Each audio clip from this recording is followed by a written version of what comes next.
नमस्कार, स्वागत है आपका। मैं आपके साथ स्टेश नैन मोर। आज हमारे साथ खास मेहमान है हरियाणा महिला आयोग की अध्यक्ष रेणु भाटिया जी, जिनके कंधों पर लाखों महिलाओं की सुरक्षा, सम्मान और न्याय की लड़ाई लड़ने का जिम्मा है। और किस तरीके समाज में महिलाओं को सुरक्षित महसूस करवाया जाए या कुछ गलत हो रहा है जो समाज के लिए ठीक नहीं है, समाज की संस्कृति मर्यादा के लिए ठीक नहीं है, तो उसे कैसे ठीक किया जाए, कैसे कदम उठाया जाए, उन्हीं तमाम विषयों पर हम आगे बातचीत करेंगे। सबसे पहले बहुत बहुत स्वागत है आपका। शुक्रिया सुदेश। हाल ही में क्योंकि एक ऐसा इंसिडेंट हुआ है, इसलिए मैंने संस्कृति समाज की बात की है। रैपर बादशाह, जिसको लेकर आपका एक बहुत तेज एक्शन हमने देखा कि एक गाने के जरिए कैसे हमारी संस्कृति को रोंदा जा रहा है, कैसे हमारी महिलाओं के बारे में अश्लील शब्दों का इस्तेमाल होता है। उसमें आपका जो एक्शन था वो काबिले तारीफ था, लेकिन आगे ये चीजें, ये हरकतें ना हों, इसके लिए जो एक्शन आपने लिया है उसका रिजल्ट हम देखना चाहते हैं। बिल्कुल सुदेश, अगर आपने डे 1 से देखा होगा तो हमने उन वर्ड्स को पकड़ा जो इस बादशाह ने अपने उस संगीत में डाले हैं। और अगर उनको आप गहराई से देखें, अपनी संस्कृति के हिसाब से, बेटियों के हिसाब से, समाज के हिसाब से, फ्यूचर के हिसाब से, तो उसमें इतना घटिया मैसेज है। घटिया मैसेज तो मैं बोलूँगी नहीं, घटियापन है, इतना नीचता है कि वो आप एक साधारण अपनी वाइफ के साथ, माँ के साथ, बेटी के साथ आप नहीं देख सकते, क्योंकि ना चाहते हुए भी अगर आपकी नज़र उन वर्ड्स पर और एक्शन पे जाती है तो आप एम्बैरस फील करते हैं। मुझे अफसोस है कि अपने आप को इतना बड़ा नामी ग्रामी कलाकार कहने वाला व्यक्ति बादशाह कहने का जी नहीं चाहता, क्योंकि उसने ऐसी हरकत कर दी, ऐसा शब्द इस्तेमाल कर दिया, ऐसा एक्शन कर दिया कि उसमें कोई बड़ाई का विषय नहीं है। और जब हमने ये देखा तो तुरंत प्रभाव से हमने इसका सुमोटो लेकर हमारे पास बहुत इतने फ़ोन्स उस दिन आए, मतलब मेरे पर्सनल फ़ोन पे भी, आई डोंट नो नंबर्स सबको कहाँ से मिले, मेरे पीए के फ़ोन पे, लैंडलाइन पे, हमारा सरकारी नंबर, ज़्यादा नहीं अगर मैं कहूँ तो मैंने 50 to 60 तो खुद अटेंड किए हैं दोनों फोन्स पे। तो सबका एक बात थी कि आप महिला आयोग की, आपने देखा नहीं कितनी गंदी हरकत करी है, क्या ऐसा लड़कियों का होगा, क्या ये आपका बेटी, मतलब एवरीबडी हैड डिफरेंट फील। तो हमने तुरंत उस गाने को देखा, नोट किया और हमने उसके खिलाफ कार्रवाई के आदेश दिए। हमने 13 तारीख के सम्मन उसे किए, क्योंकि हमारी पानीपत में हेयरिंग थी और हम वो सप्ताह पूरा महिला दिवस मना रहे थे। ऑल ओवर हरियाणा हम अलग अलग ज़िलों में हेयरिंग्स कर रहे थे। 13 तारीख का समय हमने उसको इसलिए दिया 5 तारीख का करके, 5 तारीख के एक्शन के बाद, कि हमें 4 या 5 दिन वर्किंग देने चाहिए। कोई कहीं बाहर है तो वो आ जाए, कोई बात है तो वो आ जाए, किसी लोग खांसी जुकाम के बहाने कर लेते हैं, मेडिकल दे देते हैं, ये सारा, तो कोई स्पेस ना बचे और आने का समय मिले। परंतु इसकी भाषाओं के, एक्शंस के बावजूद दुख और इस बात का और गुस्सा और इस बात का है कि 13 तारीख को वो पेश नहीं हुआ। यानी उसने मोहर लगा दी कि मैंने तो जो लड़कियों को घोड़ी बनाना था ना, मैं तो बनाऊंगा। माफी मांगी, वो सिर्फ दिखावा था, वो भी एक पब्लिसिटी स्टंट आप मानते हैं? अगर ऐसे माफियां होती, आई ऑफ कोर्स पब्लिसिटी स्टंट ही बोलूंगी मैं इसे।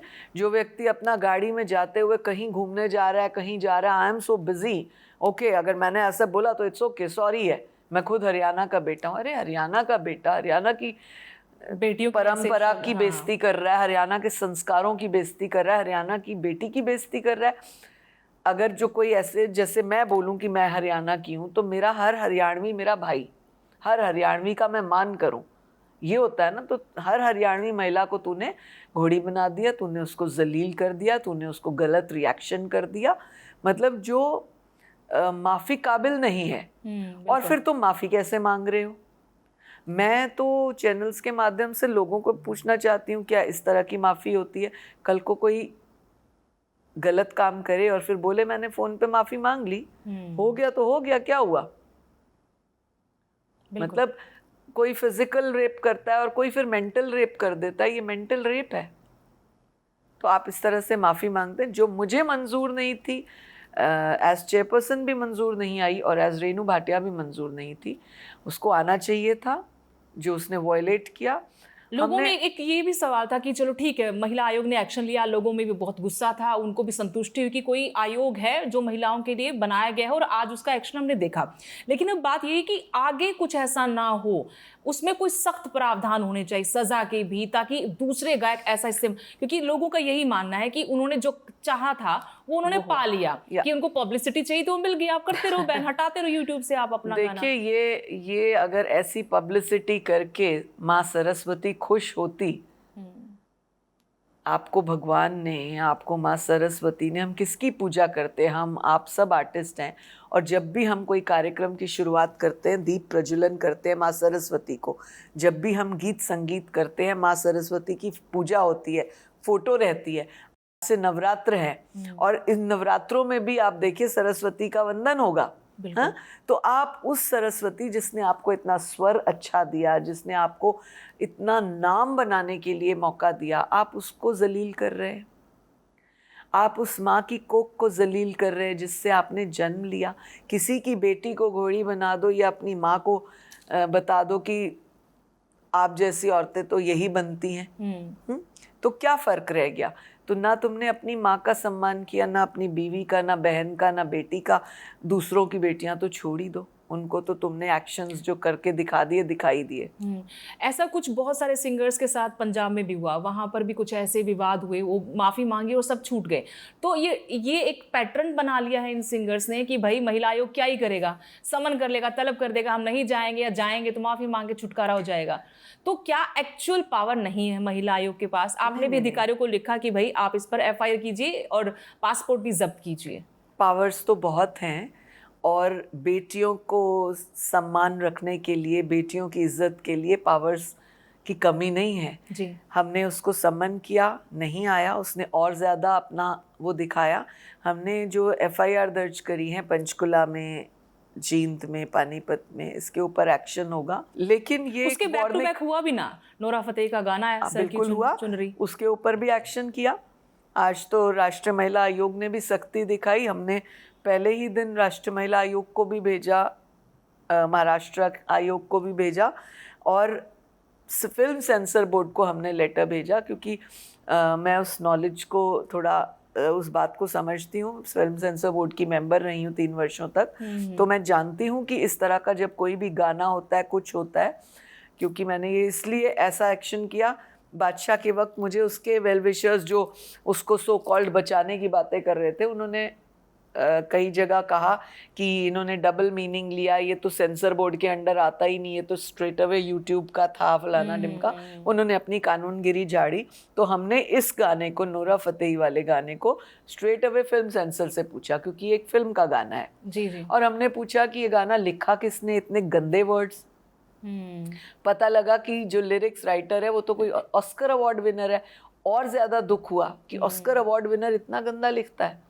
फिर उसके बाद मालूम पड़ा कि नूरा फतेही और इसने भी ये देखा, जब आप कोई चीज़ का एक्ट करते हैं, जितनी मुझे फिल्म इंडस्ट्री की नॉलेज है, कि जब आप कोई गाने में, सीरियल में, पिक्चर में भाग लेते हैं, जो आपका रोल होता है वो आपको दिया जाता है, आप उसको पढ़ते हैं। बिल्कुल। अगर मेरा कोई सीन है तो मुझे जो डायलॉग्स दिए जाएंगे मैं उससे पढ़ूंगी, ताकि बिना पढ़े जब मेरा एक्सप्रेशन आए वो अच्छा है, क्योंकि डायलॉग्स आप पढ़ पढ़ के नहीं बोलेंगे।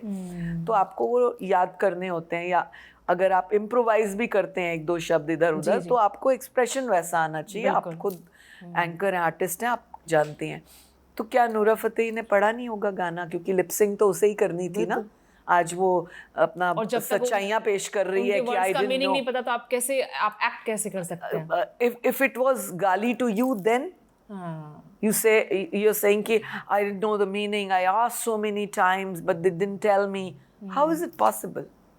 हाँ, मैं कोई गाना कर रही हूँ, मैं उसका एक्सप्रेशन भी वही ला रही हूँ जो गाने के वर्ड्स हैं, without knowing the meaning, without knowing the lines, how can you give a good ऐसा expression? ये सरासर झूठ है। और फिर संजय दत्त ने भी गाना सुना होगा, बिल्कुल सुना है ना। फिर उसके बाद जिसने शूट किया, जिसने डायरेक्ट किया, जिसने गाना गाया, गाया कैसे? The singer. तो हमने फिल्म सेंसर को लिखा है कौन स्क्रीनिंग कमेटी में था, कौन गायक था, कौन ये था, ये हमें पूरा डिटेल आप दें। फिर हम उनको भी तलब करने इस की सब बात के लिए करेंगे। कौन कसूरवार आपको लगता है? जिस तरह से अश्लीलता को परोसा जा रहा है, सेंसरशिप वहां पर लगनी चाहिए, सेंसर बोर्ड हमारे पास है, Of course. और मतलब फिर क्या कर रहे हैं? तो जिनके फिर जवाब सेंसर बोर्ड बंद हो जाए। हाँ, वही अगर तो। कुछ भी हमें दिखाना है, कुछ भी, इसके बाद और क्या दिखा, कैंची नहीं चलती इन सब देखिए चीजों इसके बाद और दिखाना क्या रह गया। मैं बिल्कुल सही बड़ा, बात है। मैं थोड़ी कड़वा हूँ हम्म, पर सच्चा बोलती हूँ। इसके बाद और क्या रह गया? पूरा physical action in the bedroom personally तो तुमने बोल दिया गा के। जी जी। सिर्फ एक वो जो चुनरी पहनी थी वही तो हटनी बाकी थी।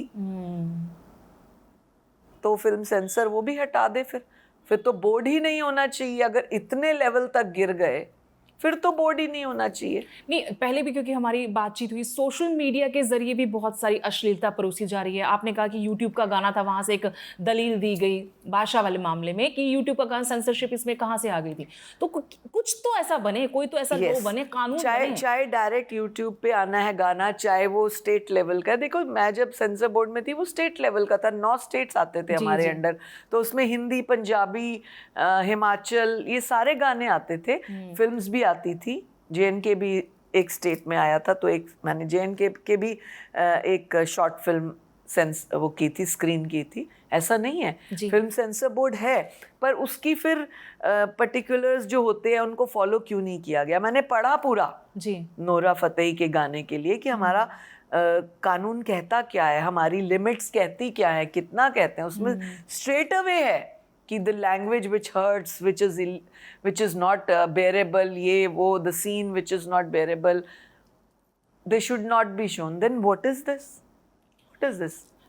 इस मामले में आप लोग तो सिर्फ बादशाह ही कसूरवार है, क्योंकि प्रमोशन के लिए आए, हरियाणा के लोगों से मिले, बकायदा पूरा ग्रैंड वेलकम किया गया, हमारे अपने लोग इसमें इन्वॉल्व नहीं है। और बादशाह तो खुद करनाल से आते हैं। एग्जैक्टली सुदेश, मैंने जब वो उसका वेलकम वाला सीन देखा ना, वो गांव में जहाँ कैथल और समवेयर, वो गांव में जा रहा है, तो मैं देख रही हूँ एक कुर्ते पजामे में एक हमारे भाई साहब हैं करनाल के, जो भी हैं कैथल के, वो उनका वेलकम कर रहे हैं। और फिर वो मंच पे ये यू वांट दिस, ये करके जब बच्चों को उत्साहित कर रहा है, उसके बाद वो एक्शन कर रहा है। तो वो मेरे भाई साहब क्या कर रहे थे?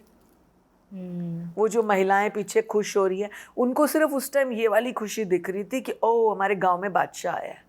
बादशाह करने क्या आया तुम्हारे गांव में? तुम्हारी एस्तेसी फेर के चला गया। तुम्हें मंजूर है क्या? मुझे तो नहीं है, तुम्हें मंजूर है? वो भाई भी मुझे जवाब दे दे कि तेरे हरियाणा में, तेरी हरियाणवी बेटियों के आगे, तेरी संस्कृति के आगे वो तुम्हें घोड़ी बना गया खुले खुले में, और बच्चियों को, माइनर बच्चियों को। तो ये क्या है? फिर आप बोलते हैं माफी मांग ली। फिर ये माफी है क्या? दी जानी चाहिए क्या? बिल्कुल सही बात है। और इसमें जो मतलब सोचने के विषय है। हाँ, लेकिन उनके वकील की तरफ से कहा गया कि आप चाहती हैं वो फुटेज मिले, आप चाहती हैं कि पॉपुलैरिटी मिले मुझे। मैं एक लाइन सुदेश इस पर सुना होगा कि मैंने सुना, मैं तो उसका नाम ही नहीं लेना चाहती कि वो नया वकील है, उसको उल्टा फुटेज मिल गई बादशाह के लिए प्रेजेंट होने पे, उसको फुटेज मिल गई। वो तो सिर्फ एक कागज देने आया था। अच्छा कि डेट दे दो या कुछ ऐसा कर दो, तो कागज देने आया, उसको फुटेज मिल गई। तुम मुझे कितने साल से जानती हो? I think 15। बिल्कुल right. when you entered media, we are friends since then, right? 15 साल से तुम्हें मेरा नाम पता है ना? कोई एक वकील बता दे उसका नाम किसी को पता हो। ये बेकार बातें हैं। I don't want to even go in this कि पॉपुलर होना चाहते हैं, ये करना चाहते हैं। पॉपुलर थे जितना परमात्मा ने हमें मौका, रुतबा, काम, ऐश आराम सब दिया ना, हम तो बड़े संतुष्ट हैं। पॉपुलर थे, बाल कलाकार रहे, टीवी एंकर रही, 8-9 साल मैं प्रवक्ता रही पार्टी की, हैं, फरीदाबाद की डिप्टी मेयर रही, 2 बार काउंसलर रही। उसको क्या पता पॉपुलर क्या होता है? क्या पता? और अच्छे कार्य करने का प्रयास करती हूँ। अब आपके कामों पर ही मैं आती हूँ, क्योंकि आप एक तो सबसे महत्वपूर्ण मुद्दा जो आप उठा रही हैं, अभी भी उठाया और पहले से लगी हुई, इस मुहिम में लगी हुई है, लिव इन रिलेशनशिप के बहुत सारे बिगड़े हुए मामले आपके पास आते हैं। इस पर आप क्या चाहती हैं कि इस पर सरकार कोई कानून बनाए? ये भी सुदेश मेरा एक फेवरेट सब्जेक्ट है। जानती हो क्यों? क्योंकि जब से मैंने ज्वाइन किया, मैं 17-18 से मैं मेंबर भी रही हूँ आयोग की 3 वर्षों तक। उसके बाद 1.5 वर्ष का गैप रहा और 22 से मैं लगातार चेयरपर्सन हूँ। मैंने अपने इन 7 वर्षों के कार्य में और रिसेंटली इन 4 वर्षों के खास तौर से कार्य में, जब से लिव इन पर बूम पर आ गया, ये देखा लगभग 13 से 14 हज़ार केसेस। इन केसेस में जो मैंने सुने हैं और पढ़े हैं और देखे हैं, जो सॉल्व किए हैं, इनकी बात कर रही हूँ केवल, उनमें 60% केसेस लिव इन की वजह से हैं।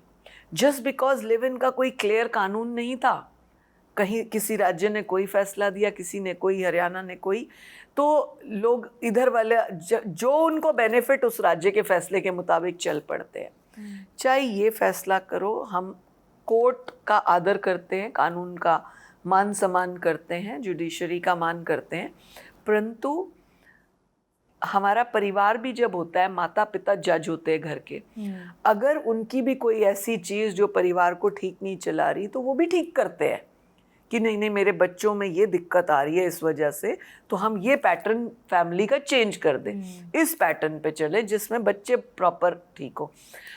मेरा लिव इन के खिलाफ सिर्फ एक ही मुद्दा है कि अगर लिव इन की वजह से कई परिवार खराब हो रहे हैं, तो क्यों हम उसको बॉन्ड नहीं करते, क्यों हम ऐसी कोई बाउंड्री नहीं बना रहे, क्यों हम ऐसा कोई सिस्टम नहीं बना रहे जो समाज के लिए बेहतर हो। मैंने आज तक ऐसी कोई लड़की नहीं देखी जो लिव इन में खुश हो, चाहे वो मैरिड है चाहे अनमैरिड है। अगर वो कोई मैरिड, अब तो मर्डर के कितने सारे केसेस ऐसे आते हैं जिनका लिंक यही मिलता है। तो फिर बताओ हम कैसे कह सकते हैं ये होना चाहिए, it is time of, it is demand of the time, it is need of the our.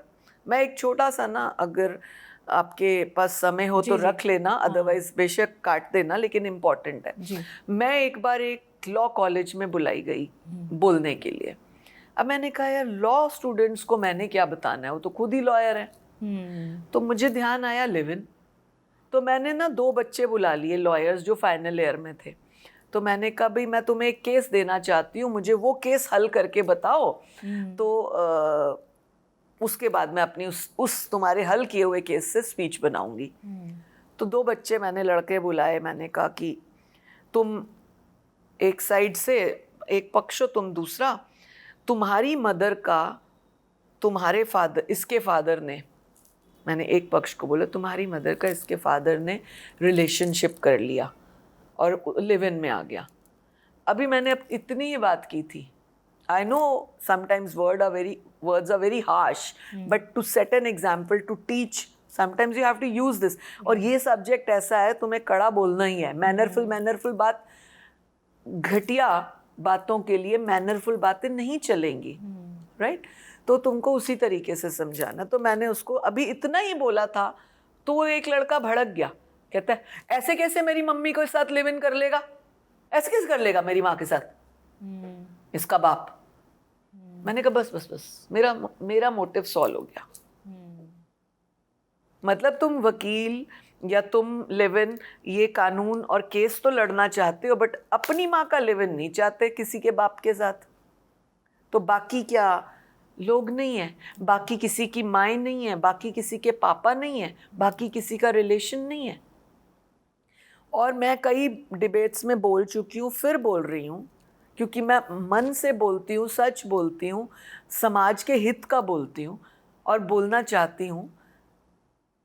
एक भी आदमी ऐसा बता दो, एक्सेप्शंस आर ऑलवेज देयर, करोड़ों में एक हो जाएगा तो अलग बात है, बट एक भी आदमी ऐसा आ जाए, मैडम मैं लिव इन में खुश हूँ और मैंने अपनी पत्नी को छोड़ दिया, बच्चे छोड़ दिए, जाएं भाड़ में, मैं अब लिव इन में रहूँगा, चलो ये हो गया। एक भी आ जाए, नहीं आया कोई अभी तक। मैंने कई डिबेट्स में बोला, कई इसमें बोला। अब क्या कानून आ गया कि जो पत्नी किसी के लिव इन में रहेगी, या पति अगर किसी पत्नी के अलावा, बच्चों के अलावा किसी को लिव इन में रखता है, तो उसको उसका खर्चा, उसकी प्रॉपर्टी देनी पड़ेगी। एक महिला, तू और मैं भी मदर्स हैं, एक महिला आ जाए जो अपनी सौतन को अपने बच्चे का अधिकार देती है, बिल्कुल, तो ये लड़ाई का कारण है कि नहीं?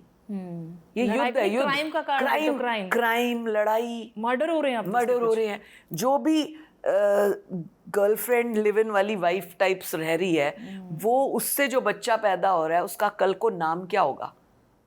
और आपके पास तो ऐसे भी बहुत सारे केसेस आते हो कि 10 साल लिव इन में रहे, 5 साल लिव इन में रहे, उसके बाद उसने छोड़ दिया, फिर वो रेप का केस डालती होंगी। बहुत 376 डालती है। और ऐसे केसेस आते हैं लड़की को पता ही नहीं है लड़का मैरिड है, अपने बॉस के साथ है, बच्ची पैदा हो गई। एक हमारे पास है केस करनाल पानीपत साइड का, कोई ऐसा ये जो बाहर भेजने वाले होते हैं, वीजा वाले और इस वाले, वो लड़की जॉब करने आई, उसका बॉस के साथ लिव इन हो गया, आशिकी हो गई, उसके 2 बच्चे थे 8-8 साल के, उसने बताया ही नहीं मैं मैरिड हूँ, उनका रिलेशन हो गया, फिजिकल हो गए, 5 साल से रिलेशनशिप में, 4 साल की बेटी है।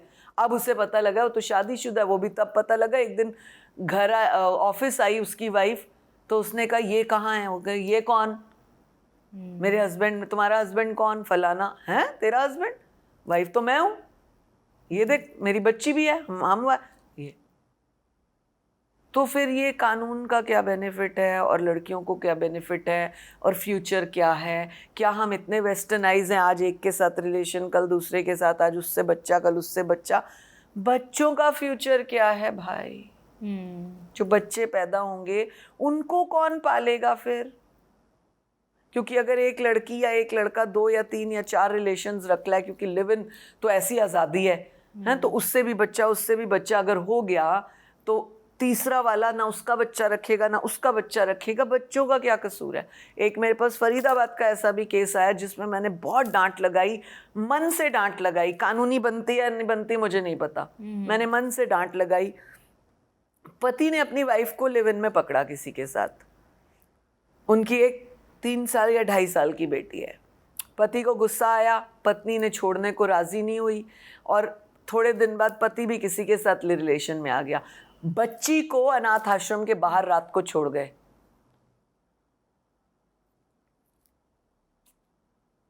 वो भी मौज, वो बच्ची अनाथ आश्रम के बाहर।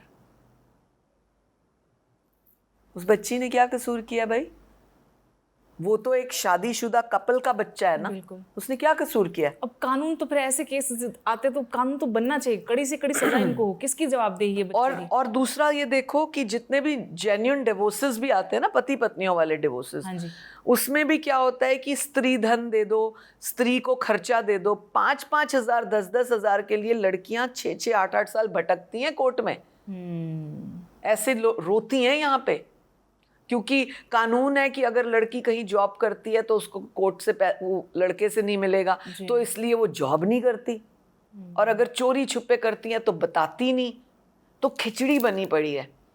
और ये सोचो कि उस 5,000 के लिए वो लड़की अपनी पूरी जवानी खराब कर रही है, दोबारा कहीं मैरिज नहीं हो पा रही। तो ये सोचो, जो आदमी पति तलाक के लिए अपनी ओरिजिनल वाइफ को 10,000 5,000 नहीं देना चाहता, मतलब जिसकी औकात 5-10 हजार देने वाली है उतने के कोर्ट मेरे, जो और रिच है हर एक का अपना हिसाब, जो वो ही नहीं देना चाहता, तो क्या वो अपने इस कानून को फॉलो करेगा कि मुझे अपनी पहली वाइफ के बच्चों को आधा अधिकार देना है? क्या वो जो सौतन है, so called Sautan I will say, और गर्लफ्रेंड और वाइफ और live in, whatever you want to name it, क्या वो देगी? सो दिस इज ऑल, जो मैंने नोट किया, ये एक ऐसी खिचड़ी बन गई है जिसमें पता ही नहीं लग रहा कि बासमती चावल है कि टुकड़ा चावल है, कि और चावल में दाल कौन सी है, और इसको कैसे ठीक भी किया जाए। मतलब ये भी विडंबना है कि इसको ठीक कैसे किया जाए, लीगली करें कि तो वो कानून वैसा जैसे खिचड़ी बनती है ना, उसमें कहते हैं कि चावल में ये दाल इतनी डाल दो, ये दाल इतनी डाल दो, ये दाल इतनी डाल दो, सेहत के लिए अच्छी है, सबका आपको वो खिचड़ी में मिश्रण मिलेगा। लेकिन ये एक लड़की डाल दो, दूसरी लड़की डाल दो, तीसरी डाल दो, एक आदमी डाल दो चावल के नाम पर, तो वो तो खिचड़ी ऐसी बन गई, और ऐसी लड़ाइयाँ होती हैं। कई बार यहाँ पर लड़ाइयाँ हो जाती है, हमें पुलिस बुलानी पड़ती है, इतना गाली गलोच, इतना गंद बोलते हैं। अब मैं आपसे पूछना चाहती हूँ कि बहुत बार ये सवाल उठता है कि जो आयोग है बेसिकली वो इन्फ्लुएंस में रहता है गवर्नमेंट की, कभी आपको ऐसा फेस करना पड़ा किसी केस में? नहीं। आपकी अपनी ताकत क्या है? यस, हमारा अपना एक स्टैट्यूटरी बॉडी है जिसमें हम अपनी बात करते हैं, जो कानून कहता है, जो लॉज हैं, जो बेनिफिट फॉर द विमेन है, जो उसके फ्यूचर का राइजिंग फ्यूचर जिसमें हमें दिखता है, हम वो करते हैं। लेकिन touch wood, with God's grace, जितना भी मैं कर पाई, जितनी भी भगवान ने मुझे शक्ति हिम्मत दी, मैं उसके लिए बहुत शुक्रगुजार हूँ। और सरकार की शुक्रगुजार हूँ कि जब जब भी कोई ऐसे केसेस आए और सलाह भी करनी पड़े कहीं, तो मैंने सलाह भी की, लेकिन मुझे कभी भी रोका नहीं गया। सरकार की ये खट्टर सरकार की भी बोलूँगी, सैनी सरकार का भी बोलूँगी, क्योंकि खट्टर सरकार के समय में एक जिंदल यूनिवर्सिटी का केस आया था, मुझे कभी नहीं रोका गया, और वो केस बहुत बुरा था, है ना। बच्चियाँ उनको वो एक कोई ऐप में जोड़ा जा रहा था, जी। तो वो तो ऐसे मुझे कभी भी प्रेशर नहीं आया, और मैं भी अपना अधिकार भी और फ़र्ज़ का बैलेंस भी जानती हूँ कि जो कानून की दृष्टि से भी ठीक हो, समाज की दृष्टि से भी ठीक हो, और दोनों पक्षों की दृष्टि से भी ठीक हो। और सरकारों ने हमेशा सच का साथ दिया, न्याय किया है। लेकिन क्राइम अगेंस्ट वीमेन कम हुआ है, बढ़ा है? सरकार के जो दावे हैं वो सही हैं, या जो आप ज़मीन पर जाकर देखती हैं वो सही है? अलग अलग बात है। क्राइम कम हुआ है, जागरूकता ज़्यादा हुई है। अच्छा, मीन्स कि शिकायतें इसलिए आ रही हैं ज़्यादा क्योंकि लोग अवेयर हो गए हैं। देखो, बहुत लोगों को ये नहीं पता था कि अगर ऑफिस में छेड़ देता है कोई, बॉस तंग करता है, तो किसको बोलना है। पॉश एक्ट की जानकारी हम कॉलेजेस, यूनिवर्सिटीज़ और वर्किंग प्लेसेस में दे दे के बहुत लड़कियों को ये पता लग गया। एक बार मैं कहीं ट्रैवल कर रही थी यूरोप, तो जब वापसी की फ़्लाइट थी, इंडियन गर्ल थी और हरियाणा की थी, फ़्लाइट अटेंडेंट। तो ऐसे ही हेलो हाय हुआ, और उसने बताया कि मैं भी हरियाणा की हूँ, तो मैंने उसे अपना कार्ड दिया। उसके गांव में एक बार एक दिक्कत आई, तो she had that card and she तो ये जागरूकता हुई कि उसको मैंने कार्ड दिया था, उसने उसको बताया, और वो लड़की मेरे पास आई। उसका NRI केस था। अच्छा। तो फिर उस केस को हमने सॉल्व किया। पोर्चुगल का केस था, आपको ध्यान हो कि हमने वो लड़का भी फिर बुला लिया। तो that girl was so thankful. मतलब दोबारा मुझे नहीं मिली, वो कौन सी फ्लाइट में है, मेरी बुकिंग ऐसा नहीं, बट अवेयरनेस गांव की लड़की को फिर वो पता ही नहीं था कहाँ जाना है, क्या करना है। वो भगवान ने उसको कार्ड दिलवाया फिर उससे। सो अवेयरनेस बहुत होगी, इसलिए लिस्ट ऑफ केसेस बढ़ गई। दूसरा, लिव इन की वजह से केसेस का डाइवर्जन हो गया। लिव इन का कोई फिक्स कानून नहीं बना, सबको बचने के तरीके आ गए, क्योंकि फला जगह के कानून कहता है कि ऐसे कर सकते, तो वो फॉलो करते हैं। तो इस चक्कर में सबने डोमेस्टिक वायलेंस देना शुरू कर दिया पति के खिलाफ, क्योंकि पति दूसरी औरत के साथ चला गया, पत्नी अब क्या करे, बच्चे कहाँ ले जाए, तो डोमेस्टिक वायलेंस, मुझसे ये मांगते हैं, ये मांगते हैं। यहाँ आ जाता है छोड़ने वाली बात, म्यूचुअल अंडरस्टैंडिंग में डिवोर्स कई बार नहीं देना चाहते। तो ये सारा एक अवेयरनेस की दृष्टि से बना है। गलत कारण को भी सही करने के लिए अवेयरनेस की ज़रूरत है। एक अभी जीन यूनिवर्सिटी में लड़कियों का मामला भी आया था, आपके संज्ञान में वो मामला, उसमें कुछ बात सिरे लगी है, अश्लील चैट वाला जो मामला जी जी जी, वो प्रोफेसर्स करते थे। हाँ, 3 हमने उनके खिलाफ FIR दर्ज कर दी, और हमने डिपार्टमेंटल इंक्वायरी भेजी है। लेटेस्ट मैंने चेक नहीं किया। आपने जेलों में बहुत काम किया महिला कैदियों के लिए, उसमें कुछ सुधार आया? बहुत चेंजेस लाने का प्रयास हमने किया, और एक बड़ी अच्छी चीज़ जो मुझे मतलब जेल्स में दिखी, कि जिन लड़कियों को पता था कि हमने गलती कर दी, हम थोड़ा छूट जाएंगे, जब हम उनको काउंसिल करते थे या बातचीत करते थे, उनसे बात करते थे, तो हमने उनका डाइवर्शन किया। आप ये देखो, कई जगह पर थैले बना के, कपड़े के थैले, नो यूज़ ऑफ पॉलीथिन का, वो लड़कियों ने सिलने शुरू किए। अब हमने अपने सूरजकुंड मेला में भी उनका सामान रखना शुरू कर दिया। तो जितनी भी जेल्स में हम जाते हैं, जहाँ पर जैसे सूरजकुंड मेला पर सरस मेला, दीपावली मेला, इन सब जगहों में, पंचकुला, रोहतक, फरीदाबाद, जहाँ जहाँ भी ये मेले लगते हैं, इनमें जो जेल वाला काउंटर होता है उसमें हम उन महिलाओं का भी सामान रखते हैं। एक बहुत इम्पोर्टेंट सवाल, मैं बहुत टाइम से इस पर आपसे बात करना चाहती थी। गुरमीत राम रहीम जो सुनारिया जेल में बंद है, साध्वियों की यौन शोषण केस में सजा याफ्ता है, वो बार बार पैरोल पर बाहर आते हैं। इसको लेकर बहुत बड़ा सवाल उठते हैं। लेकिन मैं आपसे महिलाओं के पॉइंट ऑफ व्यू से बात करना चाहती हूँ। महिलाओं पर अत्याचार की सजा वो जेल में काट रहा है, लेकिन बार बार जेल से बाहर आना, एक तरफ सरकार कहती है कि बेटी बचाओ बेटी पढ़ाओ, यहाँ एक बड़ा क्वेश्चन मार्क नहीं लगता? इसको विरोधाभास नहीं लगता आपको? बिल्कुल ठीक बात है। हर एंगल से बात को हम देखते हैं, जजमेंट भी करते हैं, उसका सल्यूशन भी करते हैं, पर यहाँ पर ये कानूनी जो भी प्रक्रिया उनके लिए चल रही है वो उसको फॉलो किया जा रहा है। आई थिंक जो उनके लिए धाराएं लगी थी महिलाओं के खिलाफ भी, उनकी रिलीज की भी, वो अकॉर्डिंगली उसके चल रहे हैं। मतलब वो आपके अधिकार क्षेत्र में नहीं आता? मतलब नहीं, वो आप हमारे कुछ नहीं कर सकते? नहीं, वो हमारे अधिकार क्षेत्र में नहीं, क्योंकि हार्डकोर क्रिमिनल है। नहीं, ऑलरेडी उसके ऊपर जो भी उसने विमेन ओरिएंटेड जो भी उसके ऊपर धाराएं लगी थी वो ऑलरेडी लगी हुई है।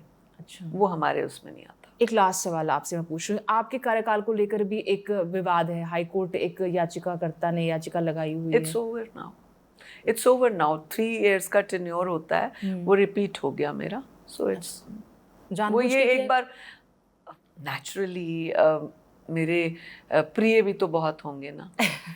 तुम्हारे जैसे अप्रिय हैं तो प्रिय भी बहुत होंगे। हाँ, तो एक बार आप खुल के बता दीजिए कि अब कोई दिक्कत नहीं है। आप नहीं, कोई दिक्कत नहीं है। My tenure is running good. सरकार का मैं धन्यवाद करती हूँ, माननीय खट्टर जी का, सैनी जी का, अपने प्रदेश अध्यक्ष का, अपनी पूरी टीम का, जिन्होंने मुझे समझा है, मेरे काम को परखा है, देखा है। और ये सरकार है, ये कुर्सी किसी की पनौती नहीं, कुर्सी किसी का फिक्स वो नहीं। मुझसे पहले भी कई लोग थे, मेरे बाद भी कई लोग आएंगे। The show must go on, you know. लेकिन सबसे मुश्किल अभी तक आपको कोई केस ऐसा लगा कि अब बहुत मुश्किल है ये केस? केस मुश्किल नहीं, दुखद। या एक लड़की है अभी भी करनाल, आई थिंक करनाल बंद है वो, who had murdered her husband just because he was a psycho. He was troubling her daughter and son. तो बहुत पैसा है, बहुत अच्छा घर है, सब कुछ है, बट वो उस आदमी साइको। तो जब वो पत्नी को मारता था सालों साल तक, 15-18 इयर्स की शादी थी शायद, और 15 इयर्स की जो डॉटर थी उसको जब मारा तो पत्नी said no, now it is enough. And ऐसा कुछ मुझे पता लगा उस दिनों में, शी वॉज इन पीरियड्स, और बेटी को मारा, जिस साइको वो। तो फिर उसने अपने पति का मर्डर कर दिया, और मर्डर का जो तरीका उसने अपनाया कि उसको नींद सुला दिया, फिर कुछ काट के उसके टुकड़े, and all that. So when I went to jail and I keep asking women, तुमने क्या किया? तुमने जब उसका आया कि पति की हत्या, तो मैंने फिर पूछा कैसे करी हत्या, कुछ खिलाया क्या? दिन जब उसने मुझे अपनी बात बताई, मैंने कहा तुम्हें कोई अफसोस नहीं है? कहती बिल्कुल नहीं है। मैंने कहा यू डोंट रिग्रेट? कहती है बिल्कुल नहीं। मैंने कहा you will be life imprisoned. कहती है नो वरीज, मैंने अपने बच्चे अपनी माँ के पास भेज दिए, बच्चों के पास सब कुछ है, लेकिन मेंटली हैरास थे, पगला से गए थे बच्चे। मैं तो पगला ही गई थी, बच्चे भी पगला रहे थे, जो मैं नहीं चाहती थी। सो वो मुझे कई दिन तक सोचने पे मजबूर किया। मैं सोचती रही कि कितना एक पत्नी ने पति को मारने के लिए बच्चों की वजह से किया, और कल बच्चे कैसे निकलेंगे, माँ को किस नज़र से देखेंगे, लोग बोलेंगे तेरी माँ ने तो हत्या की थी, जेल में है। That time people will not understand, क्योंकि पीपल मतलब उस बच्चों के एज ग्रुप के जब बड़े हो जाएंगे उसके साथ, दे विल नॉट अंडरस्टैंड कि इसकी मम्मी ने पापा का मर्डर क्यों किया था। ऐसे बहुत सारे किस्से होंगे आपके पास, बहुत सारे हैं। इमोशन से जुड़ी Yes. कहानियां होंगी। Yes. लेकिन वही बात है कि आपको एक जिम्मेदारी दी गई है, आपको इमोशनल होकर नहीं, कानून के दायरे में अपने अधिकार क्षेत्र में काम करना होगा। और बादशाह वाले मामले में आपने, फिर से कहूँगी, बहुत काबिल तारीफ काम किया है। और अब हम आपसे ये उम्मीद करते हैं कि आगे कभी कोई ऐसा मामला आए तो सोशल मीडिया के बजाय हम देखें कि सबसे पहले महिला आयोग सामने आए और उस पर एक्शन ले, और एक्शन ऐसा ले कि वो एग्जाम्पल सेट हो जाए। एक्चुअली आपको पता ही तब सोशल मीडिया से या रिलीज से लगेगा ना। हाँ, you never know. So this is, अगर मुझे उम्मीद है सुदेश कि आप लोगों के ये प्रोग्राम्स देखने के बाद मीडिया ने इतना इसको वैल्यू दी, इस प्रॉब्लम को, केस को हाईलाइट किया, तो बाकी लोग, जैसे मैं और आप छोटे थे, चारों भाई बहन, तीनों भाई बहन, तो एक शैतानी करता था, मम्मी एक के ही चपेड़ मारती थी और बाकी दो बिल्कुल सीधे हो जाते थे। तो उम्मीद है कि बादशाह का जो ये प्रकरण हुआ है और फिर नूरा का हुआ है, तो बाकी सबको एक एग्जाम्पल और मैसेज जाना चाहिए कि हमें इस तरह के गलत शब्दों का इस्तेमाल नहीं करना। और ये कोई भी महिला एक खिलौना, ये एक वस्तु नहीं है जिसको आप कैसा भी हैंडल करें। जैसे आपने बादशाह से पहले भी इस तरह के एक दो गीत आए जिनको हमने विरोध किया था।